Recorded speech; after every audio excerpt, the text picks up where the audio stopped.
Hello everyone, and thanks for listening today. This is the RX Daily Dose.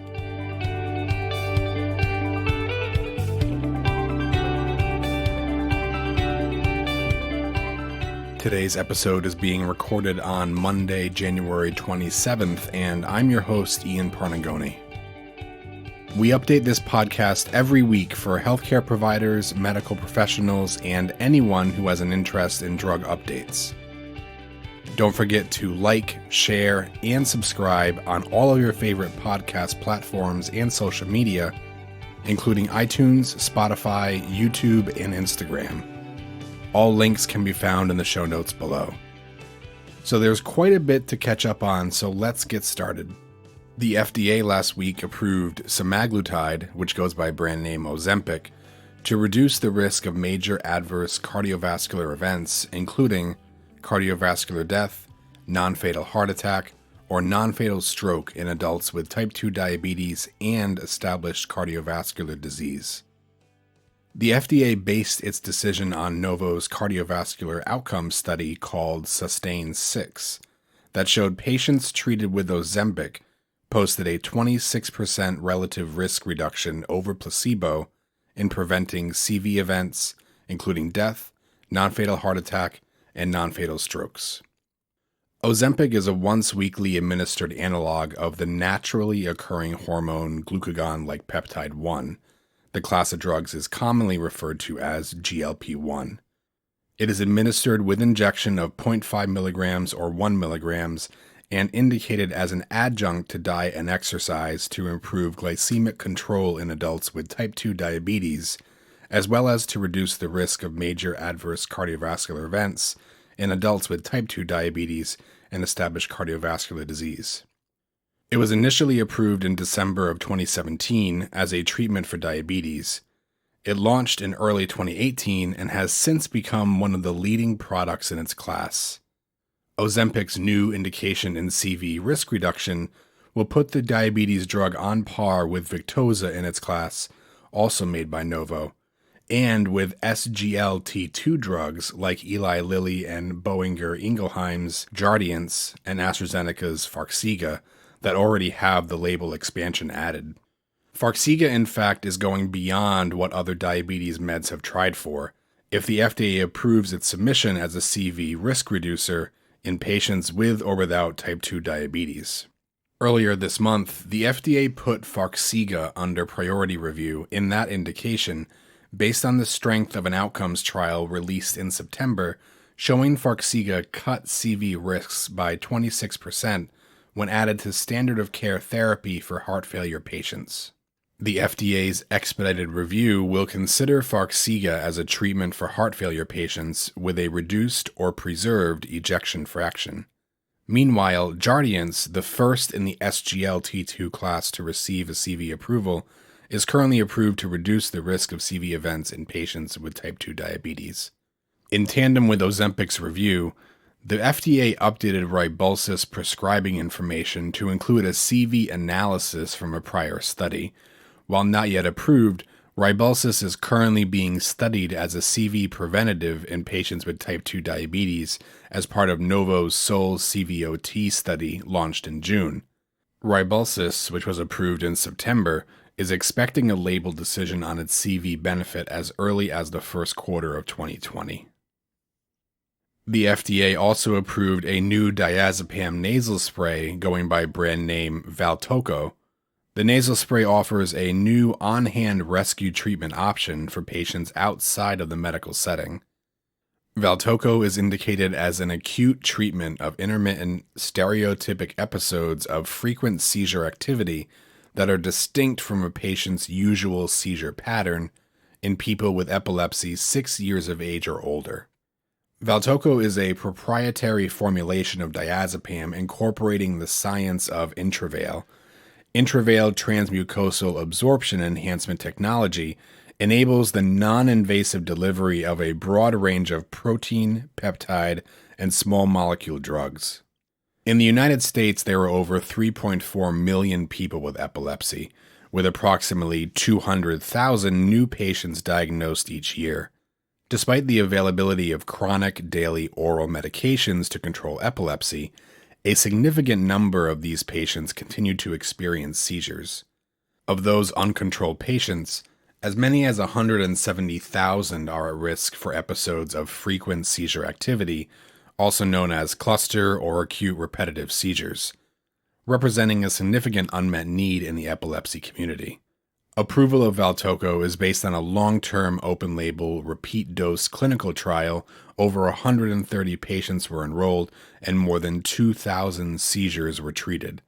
Valtoco really represents a new formulation of what was already out there. Approved treatment outside of medical care settings was only previously available as a rectally administered medication. On January 21st, the FDA approved teprotumumab, going by brand name Tepezza, for the treatment of adults with thyroid eye disease, which is a rare condition where the muscles and fatty tissues behind the eye become inflamed, causing the eyes to be pushed forward and bulge outwards, a condition called proptosis. The approval represents the first drug approved for the treatment of thyroid eye disease. Thyroid eye disease is associated with the outward bulging of the eye that can cause a variety of symptoms such as eye pain, double vision, light sensitivity, or difficulty closing the eye. This disease impacts a relatively small number of Americans, with more women than men affected. Although this condition impacts relatively few individuals, thyroid eye disease can be incapacitating. For example, the troubling ocular symptoms can lead to the progressive inability of people with thyroid eye disease to perform important daily activities, such as driving or working. Tepezza was approved based on the results of 2 studies consisting of a total of 170 patients with active thyroid eye disease who were randomized to either receive Tepezza or a placebo. Of the patients who were administered Tepezza, 71% in Study 1 and 83% in Study 2 demonstrated a greater than 2 mm reduction in proptosis, as compared to 20% and 10% of subjects who received placebo, respectively. The FDA granted this application priority review in addition to Fast Track and Breakthrough designation. Additionally, Tepezza received Orphan Drug designation, which provides incentives to assist and encourage the development of drugs for rare diseases and conditions. Development of this product was also in part supported by the FDA Orphan Products Grants Program, which provides grants for clinical studies on safety and efficacy of products for use in rare diseases or conditions. And finally, on January 23rd, the FDA granted accelerated approval to tazemetostat, going by brand name Tazverik, for the treatment of adults and pediatric patients aged 16 years and older with metastatic or locally advanced epithelioid sarcoma not eligible for complete surgical removal. Epithelioid sarcoma is a rare subtype of soft tissue sarcoma that often occurs in young adults.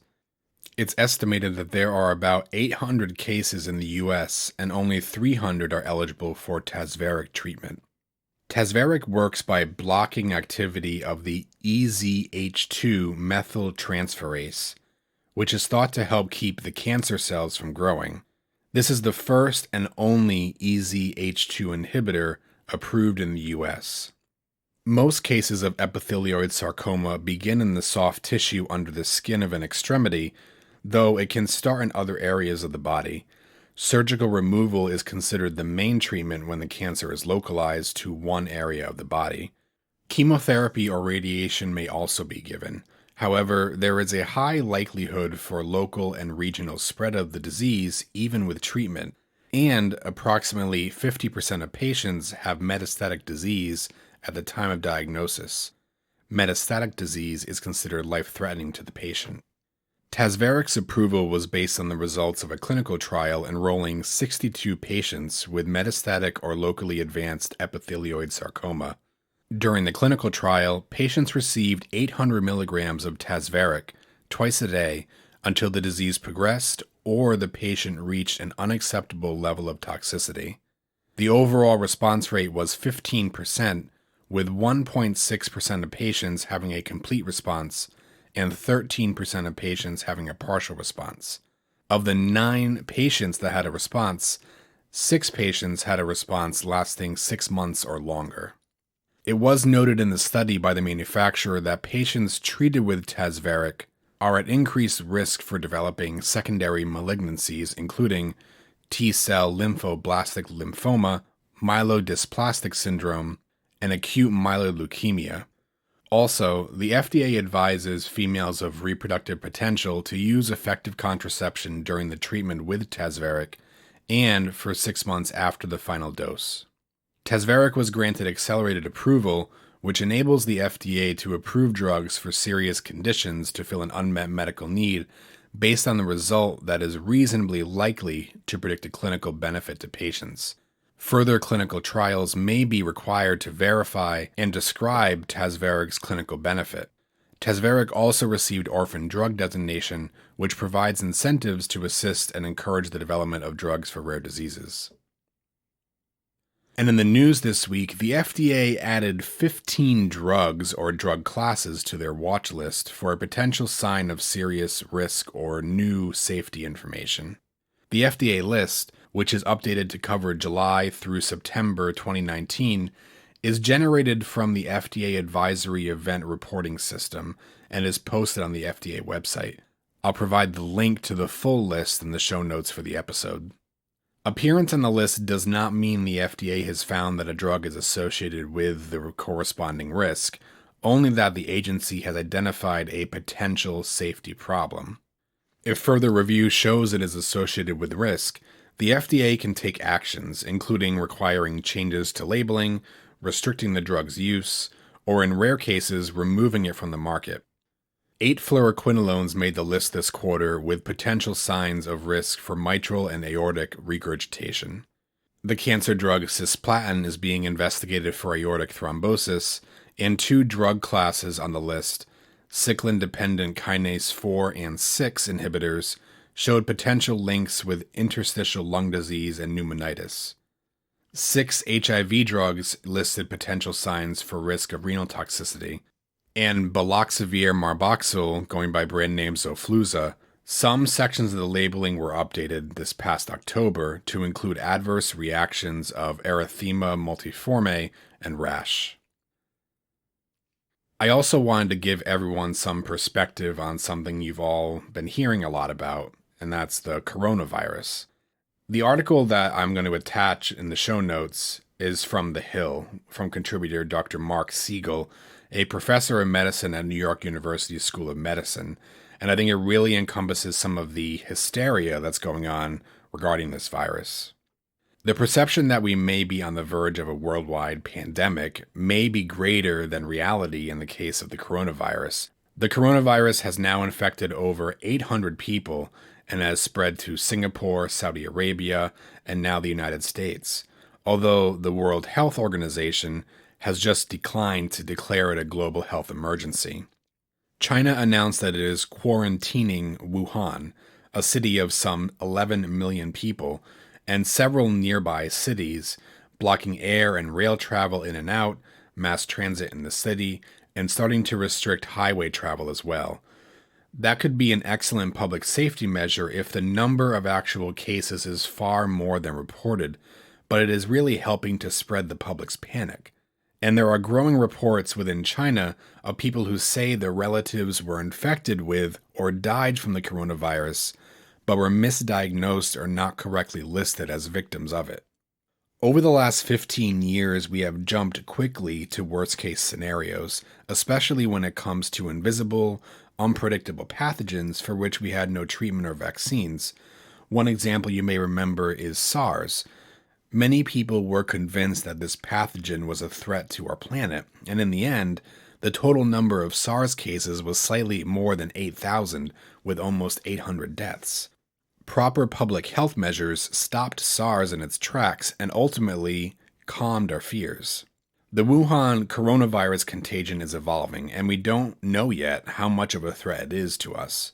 It's a safe bet, though, that our nightmarish fears are far worse than the reality, that the king of the viruses, as some have called it, is less of a danger than the garden variety yearly flu, which is projected to kill millions around the world annually. The flu is so underestimated that more than 50% of Americans, for example, fail to take the vaccine we do have to protect us against it. So what can you do to help prevent the spread of this virus and others? Cover your cough in your sleeve. Make sure you get your flu shot. And also wash your hands frequently. Those basic preventative measures can help reduce the spread of viruses, not just the coronavirus, but the flu and others that may circulate throughout this season. And that's all I have for this week. I hope you enjoyed today's episode. I'll include all links and resources in the show notes below, so please go back and check those out too. Please connect with me on any of your social media platforms and give me feedback on what you heard today. I'd love to know what you thought about the episode. And as always, feel free to like, share, and subscribe wherever you listen to your podcasts. And thank you so much for tuning in. I hope you enjoy the rest of your day.